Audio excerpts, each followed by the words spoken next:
everybody is innocent until proven guilty. Here, Praveen Pagadala has never drunk since 24 years, according to my investigation. And they are saying, and I told, Your Honor, that is not Praveen Pagadala on the motorbike.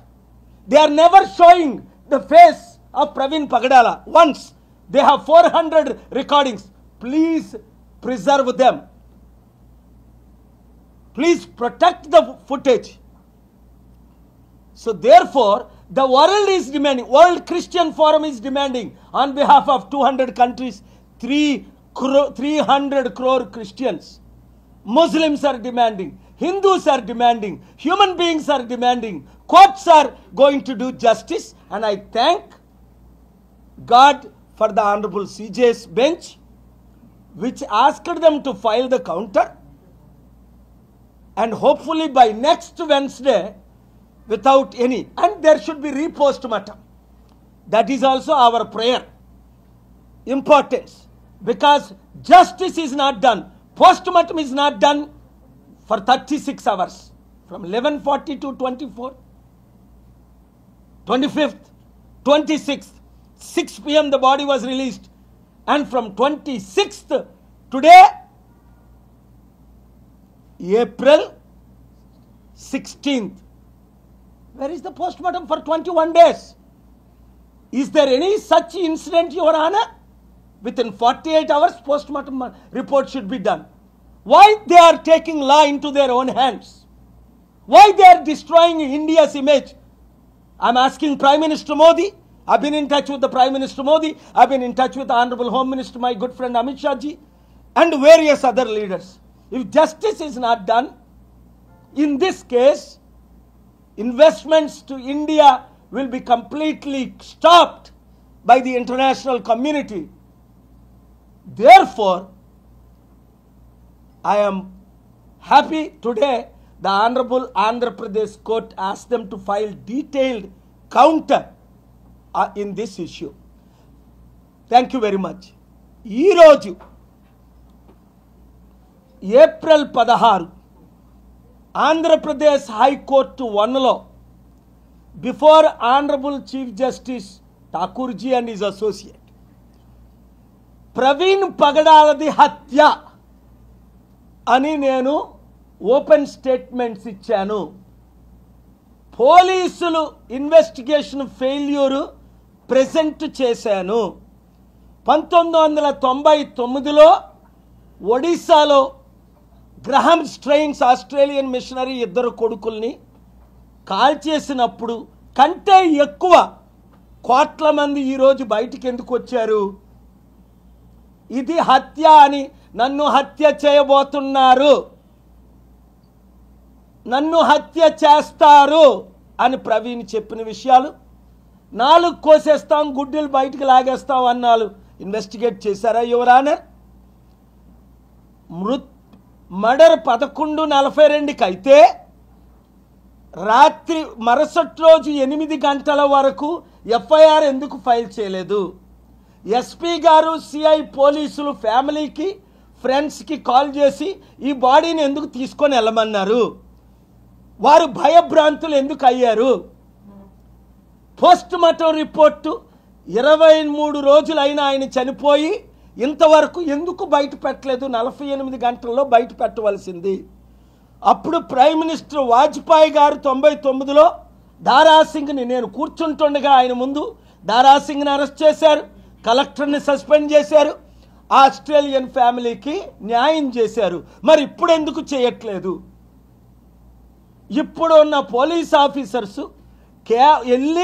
ఇల్లీగల్గా చట్టానికి వ్యతిరేకంగా వీడియోలు ఎందుకు release చేశారు? మేము చేయలేదని అప్పుడు అన్నారు, మరి ఇప్పుడైతే ఏమంటున్నారు? అదే ఫుటేజ్ చూపించి ఇన్వెస్టిగేషన్ క్లోజ్ అయింది అంటున్నారు. పోస్ట్ మార్టం రిపోర్టు రిలీజ్ చేయకుండా ఇన్వెస్టిగేషన్ ఎలా క్లోజ్ అవుతుంది? లింకులన్నీ కనెక్ట్ చేయకుండా ఇన్వెస్టిగేషన్ ఎలా క్లోజ్ అవుతుంది?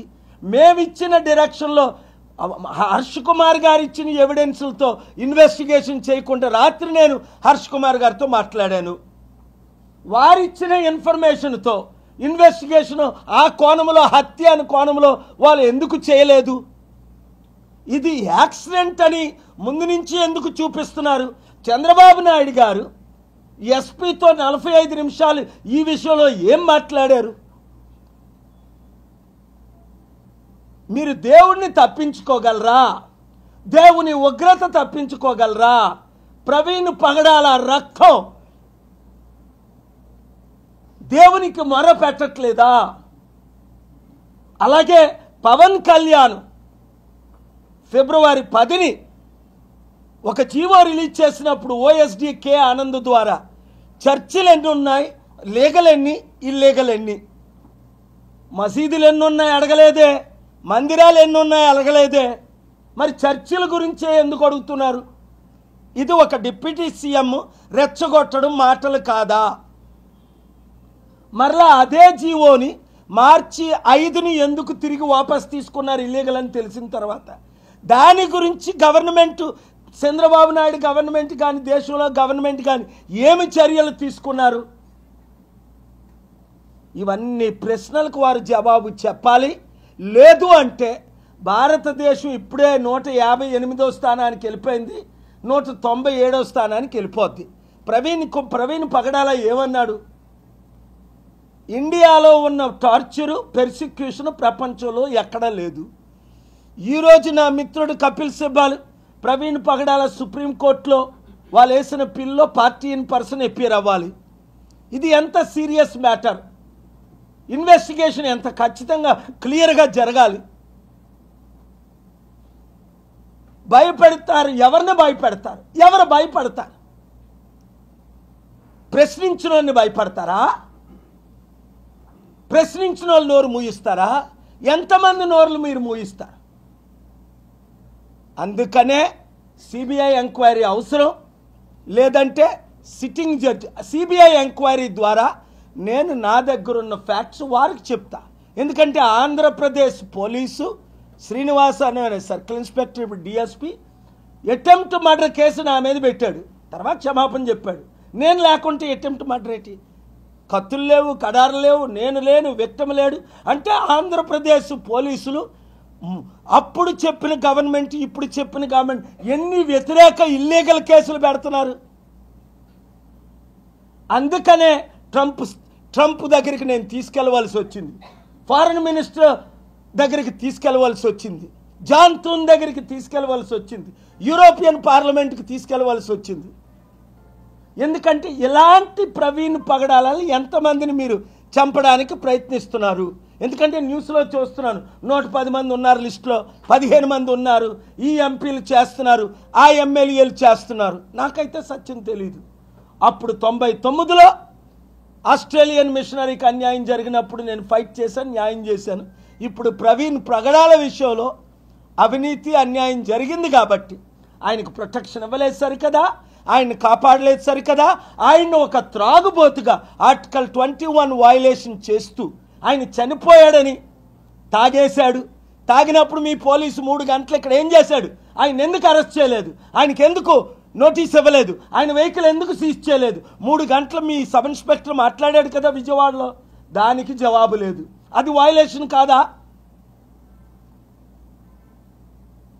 మీరు తాగారు అంటున్నాడు, ఎక్కడి నుంచో బయలుదేరాడు, హైదరాబాద్ నుంచి తాక్కొస్తున్నాడు, ఇక్కడ రాబోయేసారి 2 సార్లు పడిపోయాడు అంటున్నారు. మరి పడిపోయినాన్ని మీరు ఎందుకు హాస్పిటల్లో తీసుకెళ్ళా? పడిపోయినాన్ని మీరు ఎందుకు అరెస్ట్ చేయాలా? పడిపోయినాన్ని మీరు ఎందుకు ట్రీట్మెంట్ ఇవ్వాలా? పడిపోయినాడు వెహికల్ ఎందుకు ఆపలేదు? ఇలాంటి ప్రశ్నలు నేను 22 ప్రశ్నలు అడిగాను. ఒకదానికైనా జవాబు చెప్పారా? కనుక మీడియా మిత్రులారా, దైవజనులారా, పబ్లిక్ ఇన్ కామన్ సత్యం బయటికి వస్తుంది అని నాకు నమ్మకం ఉంది. వివేకానంద రెడ్డి కేసులో తారుమారు చేసేసి 6 సంవత్సరాలు అయింది. ఈయన అప్పుడే చెప్పాను మీకు ఇదే రూమ్లో, వాళ్ళ ఇద్దరిలో ఎవరు గెలిచినా వివేకానంద రెడ్డికి న్యాయం జరగదు, ఆయన కుటుంబానికి న్యాయం జరగదు. ఆయన చేశాడని ఈయన అంటాడు, ఈయన చేశాడని ఆయన అంటాడు. ఎవరు చేశారు?